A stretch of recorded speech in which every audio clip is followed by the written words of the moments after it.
Are you gonna be? Say that you're gonna be. With this faith, we will be able to transform the jangling discords of our nation into a beautiful symphony of brotherhood. With this faith. Welcome everybody to my first video of 2025. I might be a little late, but don't worry about it. In this video, we're gonna be digging into what if Dr. Martin Luther King survived. Boondocks edition. So make sure you grab your food, subscribe, and let's get right into the news. All right, now we begin this episode with a slight recap of MLK's story. But in this reality, 32 years passed where everyone waited for an update on what happened, in which the people never got one. Dr. King faded into memory with there being no national holiday. Then, on October 27th of 2000, I have a dream.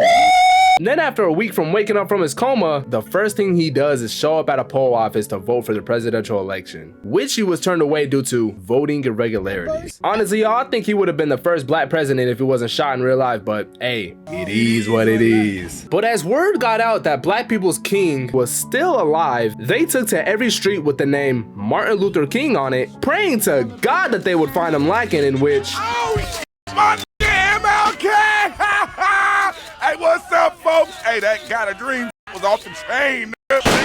and Dr. King quickly realized that his own streets were not safe. Now, bro was already getting to the bag, signing a 7-figure deal for his autobiography called Dreams Deferred, a very fitting title. Got a $100 million biopic greenlit by Columbia Pictures and went on to host the MTV Video Music Awards with none other than Sean John Combs, better known as P. Diddy. Yada yada yada, he had his biopic released in theaters 1 week after 9/11. I'm gonna say that again, 1 week after 9/11. Then he went on the talk show of Politically Incorrect, where he screwed up all his motion by saying, They should respond to the terror attacks of 9/11. Well, as a Christian, we are taught that you should love thy enemy, and if attacked, you should turn the other cheek. and he really thought that 1965 peacemaking shit was gonna work. I can't believe it. America was outraged. They spun his words around, making it seem like he was an advocate of Osama bin Laden. And hold on, y'all, I'm almost done. In December of 2001, CNN named him the 10 most unpatriotic Americans. His 7-figure book deal was trashed, along with his house being vandalized. Now, folks, this is a prime example of you can say and do everything right, and people will still find a way to hate you. Like, this man is literally the sole reason for almost anyone of color being able to live the way we do. And they tossed him out like he was nothing. Anyways, about 5 years later, his book was picked up by a bootleg publishing company, renaming his book Dreams Deterred, and he was hosting a book signing in a Woodcrest library, which is when finally And who am I making this out to? Huey Freeman. and obviously chat, a 10-year-old boy can't drive, which is when an angry granddad walks in, and you guessed it, Robert Freeman? Dr. Martin Luther King Jr. these two old heads knew each other. Robert had the nerve to ask this man how he's been, and King just says, Well, I was shot and had a bit of a coma for a few decades. Yeah, I heard. I sent you a card. Did you get it? anyways, Robert invites him over to dinner, and Martin tries the "I'm busy" line, and well. And while they were walking to the car, Dr. King tells Robert that they got him staying in some hotel. And as they're talking about his mistreatment, they get interrupted by Yeah, boy, Cotton Baboon. Stand still, you goddamn chunky cheek monkey. my goat! Ruckus walks up to them telling Robert to get out his way, talking about some. This here's between me and Martin Luther, so-called King. But you see, Martin Luther looked confused. He ain't know who the hell this man was. In which Ruckus does a damn good job of letting him know he been throwing bricks at this man since 1959. No, Hey, shut the hell up, you black son bitch. Thank God for the white man's infinite mercy, Martin Luther King. Alright, first and foremost, what the hell is that cut on his head? And second, that sign is crazy. Anyways, at the end of the flashback, he chants undubitable racism before chucking a brick at him, and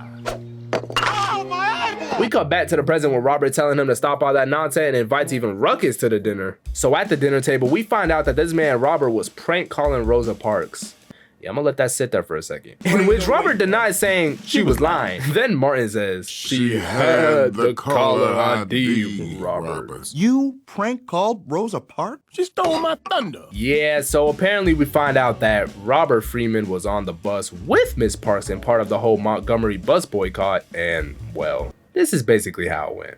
Okay, this is it, brother. Remember, no matter what they do, nobody gives up their seat. 12 seconds later. Go head on to the back. We's moving, Mr. Boss Man. Yeah, these baboons did not stand on business, so the cops eventually asked Robert to get up, and Robert I can get back there real quick. This here far enough No. for you, Mr. said no. Now you might be confused, but just stick with me, hold on. The cop lets Robert slide no problem, then proceeds to ask Rosa to get up, and she tells him the same thing. No, But this time, I am not going to move. everybody starts glazing and acting shocked at her answer. Appalled at her response, the police asks, What are you, some kind of history-making crusader for justice? Yes, we are. and see folks, this the part Robert was wrong about. He used the word we, cause ain't not one person on that bus gave a flying shit about Robert saying no, but when Rosa said no, so yeah, Robert was basically hoed, and the dinner ends with Tom on some zesty time and talking about some, we are very honored to meet you. Like, get back, nigga! Anyways, we proceed to Martin watching present day Black TV, 2006 TV to be specific, and he is appalled. Dr. King asks Huey, What happened to our people? I think everyone was waiting for Martin Luther King to come back. man, this is honestly real, y'all. I feel like if MLK never died, we would have never had the rise in YN culture. Red alert, I'm the dangerous, I keep that clock on. Anyways, we cut to the next day with Martin refusing to go to his interview, and Huey hits him with a, Dr. Martin Luther King Jr., you get out of that room and continue to fight for freedom and justice this instant. and while they're prepared for the interview, we see Martin feeling like he lost his touch in the world. He starts to view it as more and more of some kind of joke, and he starts to feel defeated. The whole time Huey was trying to restore the king, but he just wasn't going for it. And during the interview, he gets crushed. The interviewer sets his ass up with the question, Might be considered extremely leftist by some. Do you love Even- America? Sorry? You sure as hell are, buddy. Why can't liberals ever answer that? 12 seconds later. We'll be back with more fair and balanced coverage.